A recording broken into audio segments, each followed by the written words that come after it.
अस्सलाम वालेकुम to all of you. Welcome to mature minds. Mature minds में आज हम बात करने वाले हैं बड़े ही ज़्यादा इम्पोर्टेंट टॉपिक के बारे में, दैट इज़ कि आज तक हिस्ट्री में, पाकिस्तान की 70 साल हिस्ट्री में सुप्रीम कोर्ट ने कॉन्स्टिट्यूशनल क्राइसिस में किस तरह रोल प्ले किया है, कौन कौन से इंटरवेंशंस हैं जो कि इम्पोर्टेंट है पेपर के हवाले से, which should be discussed and इंशाल्लाह ताला we will discuss all of them and you will be able to explain all this इंशाल्लाह।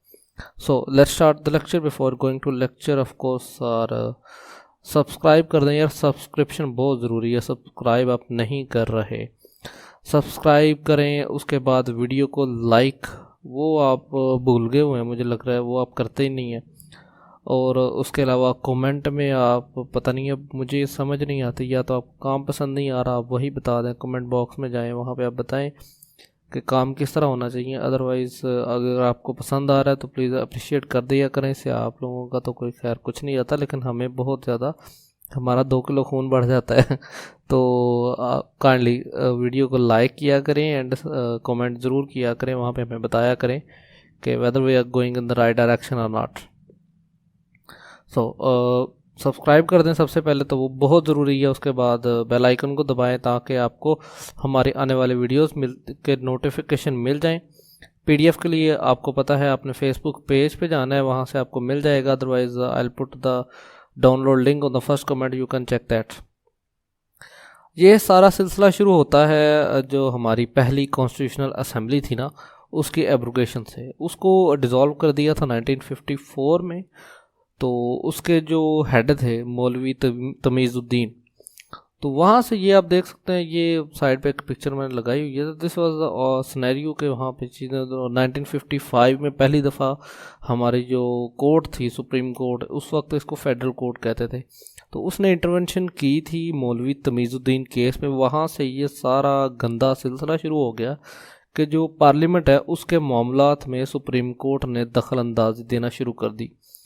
तो 1954 में क्या हुआ जी, उसके वक्त के जो गवर्नर जनरल थे गुलाम मोहम्मद, ये तीसरे गवर्नर जनरल थे पाकिस्तान के। पहले कायद-ए-आज़म थे, दूसरे का मुझे नाम याद नहीं है, तीसरे गुलाम मोहम्मद साहब है।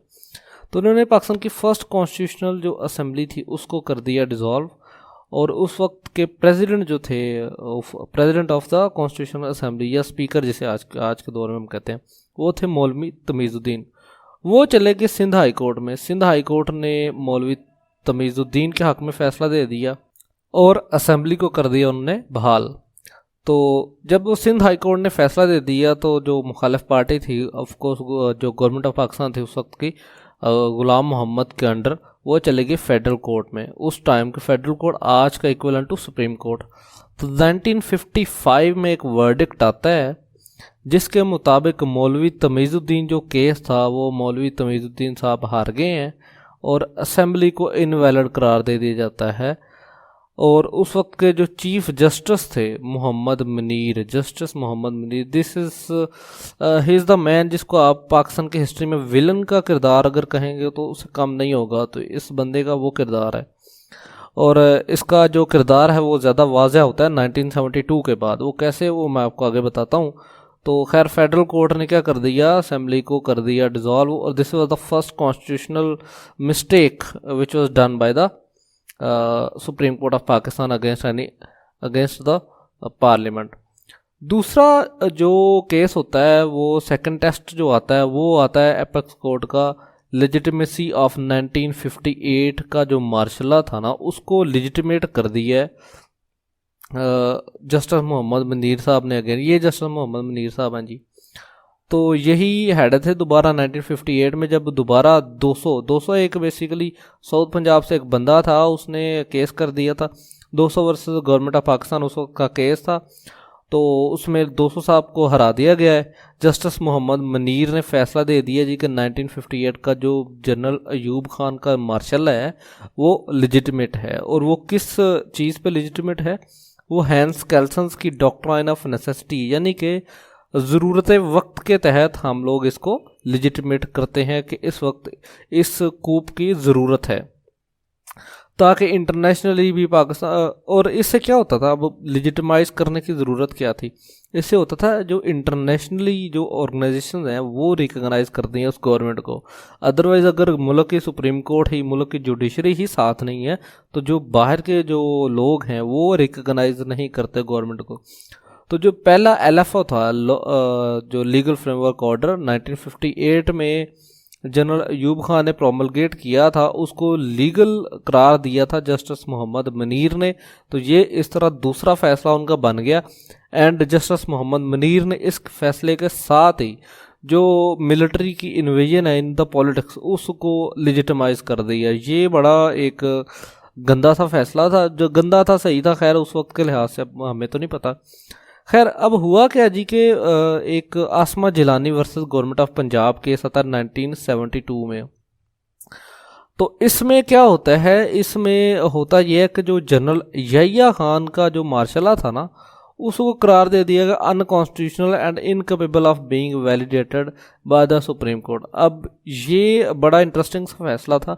1958 में आप डॉक्ट्रिन ऑफ नेसेसिटी के अंडर जो मार्शल था उसको कर रहे हैं वैलिडेट, लेकिन 1972 में जस्टिस हमूदुर रहमान साहब की सरबराही में जिस बेंच ने, सुप्रीम कोर्ट के बेंच ने 72 में जनरल यहिया खान का जो मार्शल था उसको कर दिया अनकॉन्स्टिट्यूशनल। अब इससे फ़र्क क्या पड़ा है, इससे एक होप पैदा हो गई लोगों में कि फ्यूचर में जुडिशरी जो थी वो अच्छा रोल प्ले करेगी और अनकॉन्स्टिट्यूशनल चीज़ों को वो लेके नहीं चलेंगे। अब उस वक्त कोर्ट ने यह फील किया कि इस वक्त अगर हमने, क्योंकि उस वक्त ना पॉलिटिकल प्रेशर बहुत ज़्यादा हो गया था, भुट्टो साहब थे, उसके अलावा हमारे पास शेख मुजीबुर रहमान साहब थे, तो पॉलिटिकल जो प्रेशर था वो बहुत ज़्यादा हो गया था।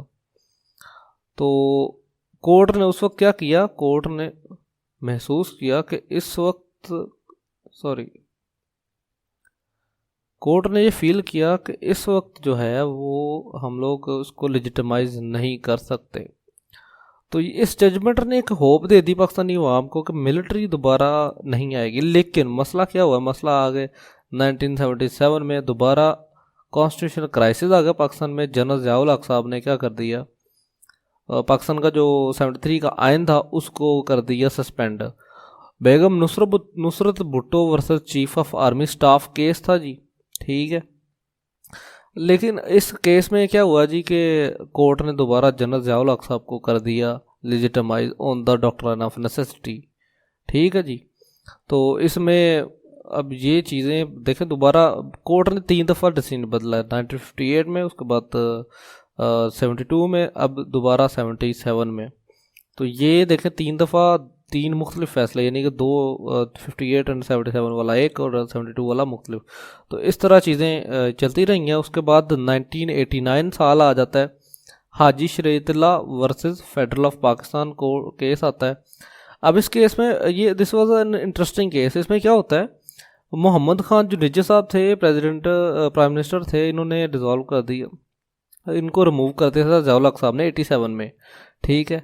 यानी कि इनकी असेंबली को डिज़ोल्व कर दिया था 87 में ज़िया-उल हक साहब ने। लेकिन 88 में क्या हुआ, ज़िया-उल हक साहब का तैयारे में हादसे में शहादत हो गई या वो फौत हो गए।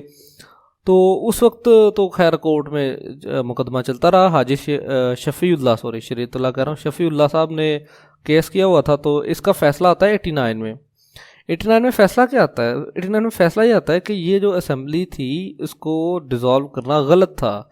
लेकिन अब चूँकि उस वक्त तक न्यू गवर्नमेंट आ चुकी थी पीपल पार्टी की, तो अब चूँकि न्यू गवर्नमेंट आ गई है तो अब इसको दोबारा रीइंस्टेट नहीं कर सकते। This was an interesting story कि हमारे पास इतने बड़े बड़े केसेस हैं जिनको लंबा खींच के किसी को फ़ायदा दिया जा सकता है। इस तरह पीपल पार्टी को काफ़ी फ़ायदा हो गया था, ठीक है जी। 87 तक 88 तक जो ज़िया-उल हक साहब थे वो चले गए हैं अल्लाह ताला के पास, और 89 में फ़ैसला आता है। ये जब इलेक्शन हो चुके हैं, दिसंबर 1988 में इलेक्शन हुए थे, वहाँ पे पीपल पार्टी जीती थी।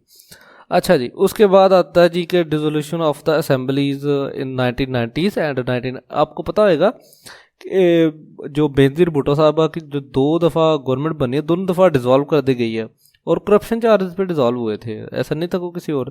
58(2) वी स्पीक्स अबाउट करप्शन, तो करप्शन चार्जेस पे इनकी जो कॉन्स्टिट्यूशन असेंबली थी वो डिज़ोल्व कर दी गई थी by the then prime minister, president.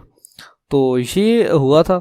उसके बाद एक और वाक़या भी हुआ था 1990s में भी, ये हुआ है 1996 में। ये दोनों दफ़ा क्यों हुआ है? दोनों दफ़ा हुआ है विद द बेनज़ीर भुट्टो। लेकिन 1993 में उस वक्त के जो सुप्रीम कोर्ट थी उसने क्या हुआ, इसमें एक और स्टोरी आ जाती है। 1992 की बात है कि क्या होता है, असेंबलीज को डिसॉल्व कर दिया जाता है बाय द देन प्रेसिडेंट। लेकिन नवाज शरीफ साहब चले जाते हैं कोर्ट में। कोर्ट में 93 फैसला देती है, कोर्ट सुप्रीम कोर्ट फैसला देती है नवाज शरीफ साहब के हक में कि ये जो डिसोल्यूशन है ये गलत है।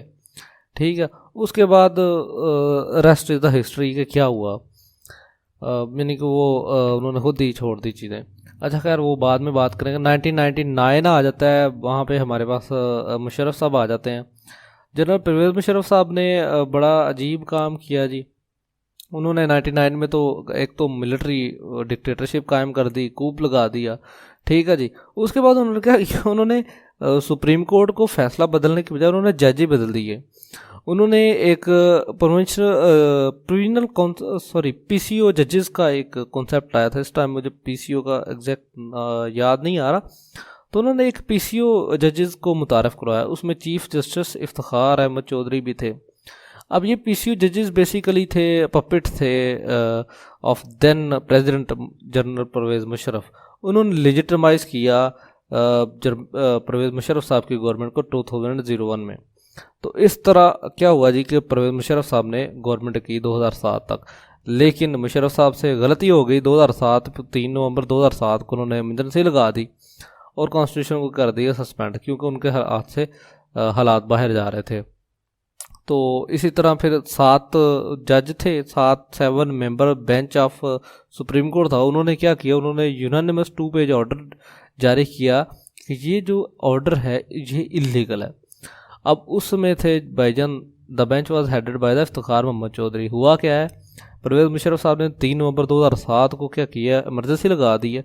लेकिन उसके वक्त की जो जुडिशरी थी, जो पीसीओ जजेस थे, वही मुकर गए हैं। उन्होंने क्या किया, उन्होंने कहा जी कि आपका ये जो कदम है ये इलीगल है। पहले उन्होंने परवेज़ मुशर्रफ साहब की जो गवर्नमेंट है उसको 2001 में जस्टिफाई किया, उसी बंदे ने, जस्टिस इफ्तिखार चौधरी ने। 2007 में जस्टिस मोहम्मद इफ्तिखार चौधरी साहब ने क्या कर दिया, इनकी गवर्नमेंट को इलीगल करार दे दिया। तो इस तरह फिर क्या हुआ जी कि हाँ, अब ये पीसीओ आ गया, provisional constitutional order, PCO provisional constitutional order. इसमें तकरीबन 50 के करीब जज थे जिन्होंने ऐसा किया था। ठीक है, ये मैंने आपको सारी स्टोरी बता दी है। 2004 को 7 मेंबर बेंच ने न्यूली कॉन्स्टिट्यूशन सुप्रीम कोर्ट था उसको validated the imposition of emergency and.